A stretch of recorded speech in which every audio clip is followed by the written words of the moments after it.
யாரையாவது கல்யாணம் பண்ணிட்டு சந்தோஷமா வாழ்க்கை பிள்ளை குட்டின்னு சந்தோஷமா இருக்கட்டும் அப்படின்னு ஒரு நல்ல குணம் நவமிட்ட இருந்து கத்துக்கிறோம். அப்போ அவங்க எல்லாம் ஒரு மருமக என்ன சொல்றா, சரி அத்தை நான் எங்க அம்மா அப்பா வீட்டுக்கே போறேன் அப்படின்னு சொல்லிட்டு அவ மட்டும் என்ன செய்யறா, அழுதுகிட்டேவும் நான் போறேன்னு சொல்லி டாட்டா காமிச்சிட்டு என்ன செஞ்சுட்டா, அவங்க வீட்டுக்கு போறதுக்கு போயிட்டா.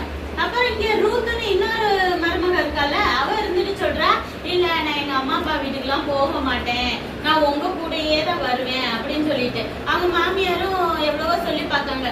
இல்ல நீங்க எந்த இடத்துக்கு போறீங்களோ அந்த இடத்துக்கு தான் வருவேன், உங்களுக்கு எந்தெந்த சொந்தக்காரங்களோ அவங்களாம் எனக்கும் சொந்தக்காரங்க தான், நீங்க கும்பிடுற தேவன் தான் நானும் கும்பிடுவேன், நம்மள மரணம் அதான் நான் செத்தாதான் உங்களை விட்டு பிரிவேன், சாவை தவிர நம்மள ரெண்டு பேர்த்தையும் யாருமே பிரிக்க முடியாது, நீங்க எதுக்கு மேல என்கிட்ட இதை பத்தி பேசவே கூடாதுன்னு ரொம்ப உறுதியா சொல்லிடுறா.